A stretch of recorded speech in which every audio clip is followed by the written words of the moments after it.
Hi everyone, the game I'm going to show you was one of the most exciting and interesting games I've ever seen this year. It was played by Caruana against Abdusattorov on Chess Kit Cup. So let's quickly jump into the game. Caruana was white. He started with e4, c5, Sicilian defense, knight f3, knight c6, and bishop b5 was played by Fabiano. Actually, this is so-called Rossolimo attack. Here, instead of bishop b5, we can play like this and go to open Sicilian. Here, after bishop to b5, the main moves are g6, e6, but Nodirbek played move d6. Very interesting move. Now white castles, bishop to d7. We get out of this pin, and here, very good move, rook to e1. This is the main line. Here it's a little bit worse if we play d4, takes, and black can play knight to f6. It's just better to play rook to e1 and support this pawn and the center, knight f6, c3. With this move we prepare to play d4 and fight for the center. Here a6 was played to kick away this bishop, and in the fourth rapid game, Fabiano played bishop to f1, bishop g4 and h3. But in this game, Fabio opted for bishop to a4, which is an interesting move, b5, bishop to c2, and here very rare move, rook to c8. Here bishop to g4 is usually played, or even e5. And we will see what's the point of rook to c8. Let's say if, for example, white plays not a4, this was actually played in the game. So if white plays d4, the idea is black takes, and after e5, so if we play, here d5, black can jump to b4, and after bishop to b3, there's very nice move. You can pause the video. Yes, the move is rook takes, bishop, queen takes, and knight to d3. So queen and the rook are under attack. Queen to e3, we take the rook, queen takes, and bishop to e7. Black has bishop pair and is a little bit better in this position. So a4 was played, g6. Now, of course, we take this pawn, and here Fabi breaks in the center with d4, cd4, cd4, bishop g4 was played, so we have to pin white's knight and threaten to take here. In a game Adams versus Casingiano, Adams played move knight to c3, but here Fabi opted for bishop to e3 to protect this pawn. If, of course, black takes, queen takes, that pawn would be dangerous, vulnerable. Bishop to g7 was played. Now knight b to d2, castle, h3. Here, of course, it's very bad if we take. White has a bishop pair and better position. So Nodirbek played bishop back to d7. Now d5, very nice move. But actually here better was just play knight here to b3, or maybe even bishop to b3. So d5 was played, knight b4. Here bishop has to go back to b1. And here Nodirbek played rook to a8. Very good move. Let's say if, for example, he would play h6. Now queen to b3, and knight is lost actually. So rook to a8 was played. We take the rook, queen takes, bishop d4, putting this bishop on strong diagonal. Rook c8, knight f1, very nice maneuvering move. And here very good move by Nodirbek, queen to a4. It benefits black to exchange the queens. knight e3. So you see the point of knight to f1 to jump to e3. Queen takes, rook takes. And here, not logical plan by Nodirbek. He played bishop to h6. He wants to exchange this strong bishop for the knight, which of course doesn't make that much of sense. Better would be just to play knight to a6, e5, and knight to e8. Now Fabi played g4. He wants to fork bishop and knight. And actually here computer suggests for black just to go back. But of course Nodirbek follows his plan and he took the knight on e3.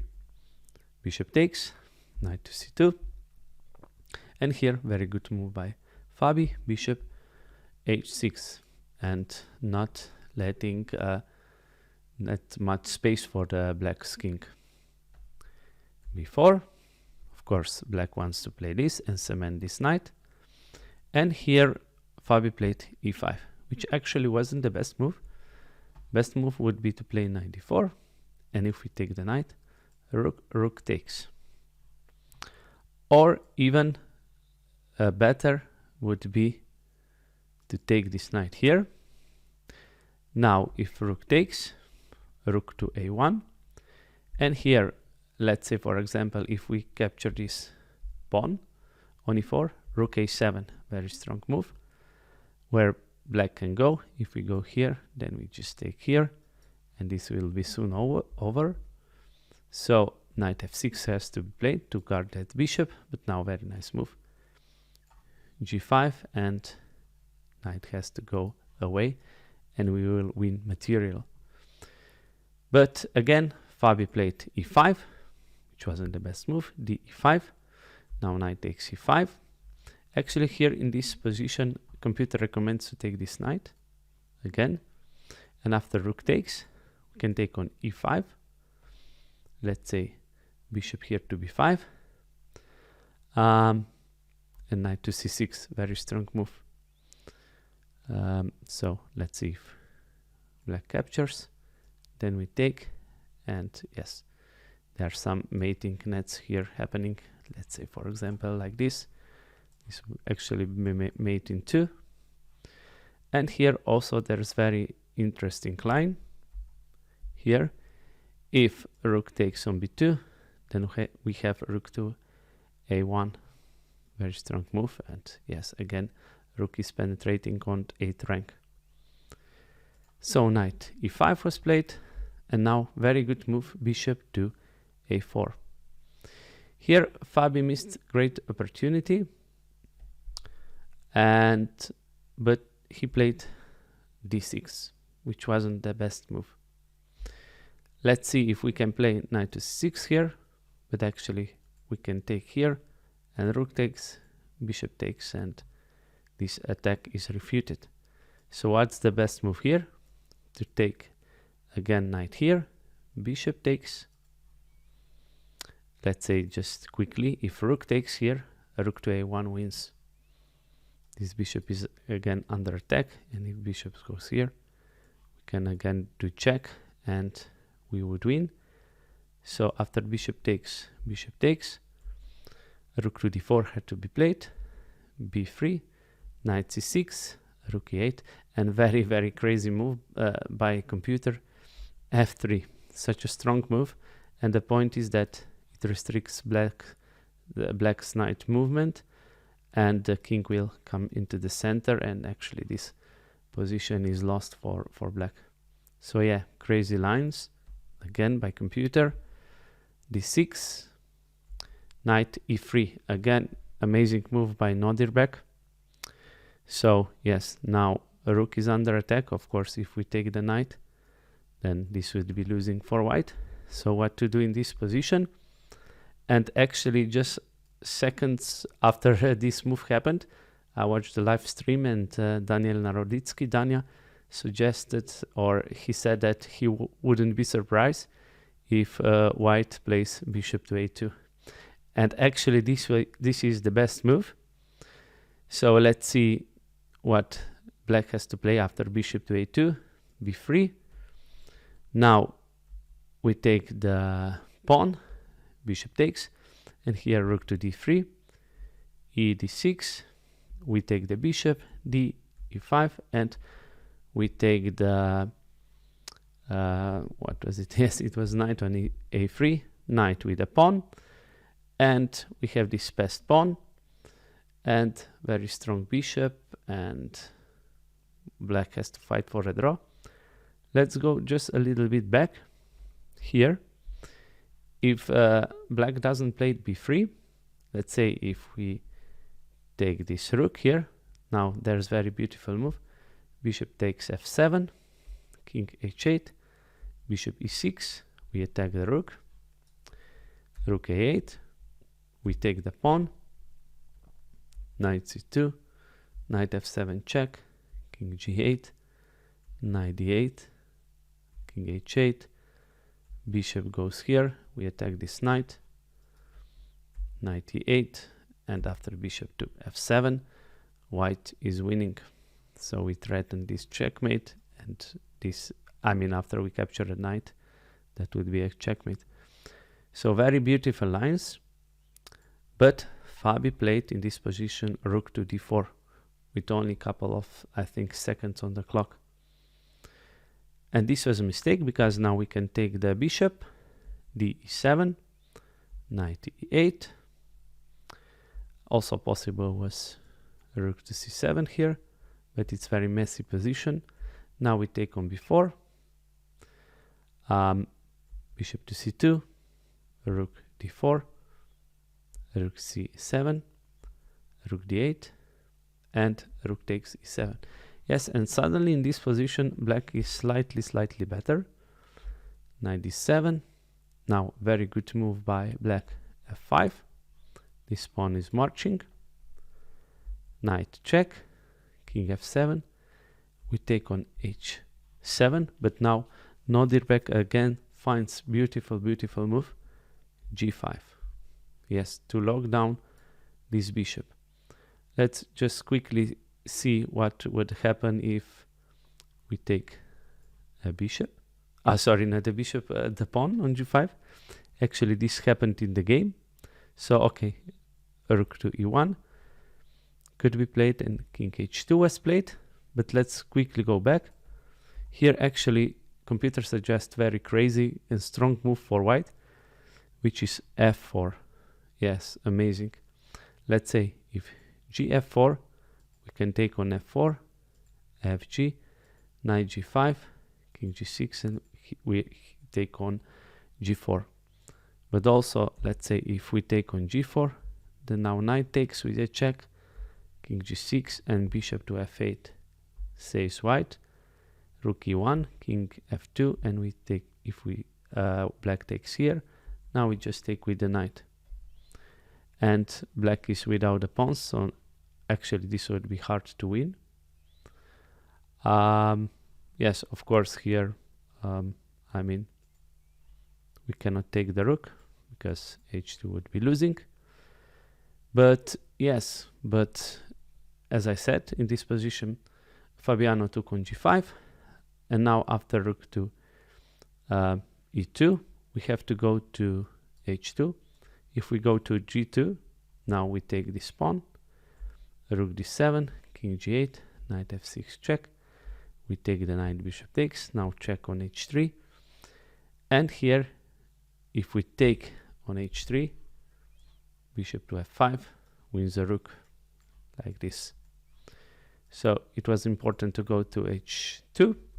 Now f4, again, amazing move. Yeah, these guys, top guys, are crazy, these youngsters. And yes, after this move, what's the point? Actually, to prevent white from running to g3. Also notice in this position, if we take here on g4, rook d7, king g8, knight f6, we take, bishop takes, and here we have this important check to get out of this check. So here, king to f8. Now we can take a pawn because rook is on g7, and not here, because this would be check and it would pick up our rook. So f4, very good move. Rook d7, king here, and here Fabi took a couple of seconds for his next move, and he took a pawn here. Let's examine this line with knight to f6. We take, bishop takes, and now you can pause the video to find the strongest move for black. I'll give you a couple of seconds. Yes, of course, the best move is bishop to e4, and mate is unstoppable. So let's return. Fabi took on f4. Now bishop takes on h7, king g3, knight f6. Yes, black is 2 pieces up, but white at least has 4 pawns, but will soon be lost. Rook d8, king f7, bishop e3, rook e2, rook b8. We have to guard that pawn on b2, knight d2, check, king e8, g5. Now looks like that black will lose this bishop, but it isn't so, that because knight f1, king f4, we can take the bishop, f e3, knight d7. Now of course we cover and defend this bishop, h4, bishop g6, b4, king e7, rook a7, rook b2, rook b7, bishop h5, e4, king e6. Now it's very easy for black, king e3, rook h2. He only need to harvest all the pawns. Rook a7, we take on h4, rook a6, king e7, rook h6, now rook h3, king d4, bishop here. It would be very nice to see bishop and knight mate, but it didn't happen. So Fabi didn't take the rook and played b5. So rook to b3, king c4, rook b1, rook h7, king d6, rook h6, and bishop to e6 was check, and at the same time cover the check. And after this move, Fabiano resigned, and this was the second game of the rapid portion. But actually at the end, Nodirbek won the Division 1 of Chess Kit Cup. So congrats to him. Very interesting game, very exciting game, and hope you like it. And as always, guys, thanks for watching. Please like, share and subscribe, and I'll see you soon in the next video. Bye.